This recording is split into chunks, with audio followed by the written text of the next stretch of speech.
উত্তর দিতে পারেননি।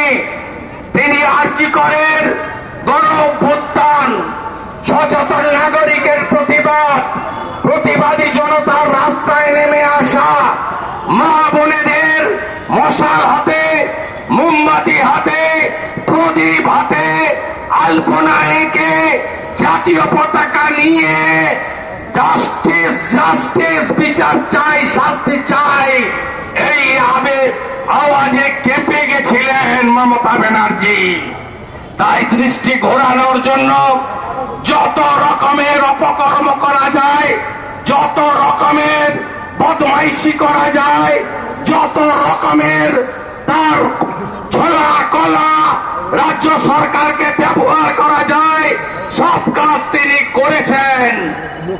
আজকে মুখ্যমন্ত্রীর বাড়ির কাছে এসে হাইকোর্টের নির্দেশে ভারতীয় জনতা পার্টি জানতে চায়, মাননীয় পুলিশ মন্ত্রীর কাছে অভিজিৎ মন্ডল গ্রেপ্তার হলো, তিনি কে? ডালা থানার ওসি। ফরওয়ার্ডিং লিখলো সিবিআই, ফরওয়ার্ডিং এ কি লিখলো? পুলিশ, কলকাতা পুলিশ, তারা এভিডেন্স ডিস্ট্রয় করেছে।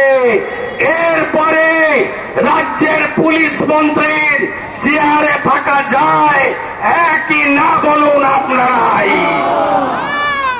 তাই আমরা জানাতে এসেছি যে মাননীয়, আপনি পালাতে পারবেন না, বিজেপি আপনাকে ছাড়বে না।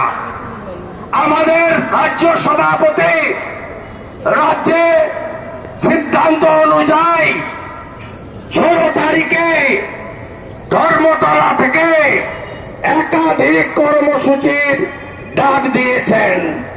কর্মসূচি চলছে। মহিলা মোর্চার বোনেরা, দিদিরা, মায়েরা ঝাড়ু হাতে, শঙ্খ বাজিয়ে, গঙ্গা জল নিয়ে এই অপবিত্র করে দেওয়া থানাগুলিকে পবিত্র করেছে, শুদ্ধিকরণ করেছে।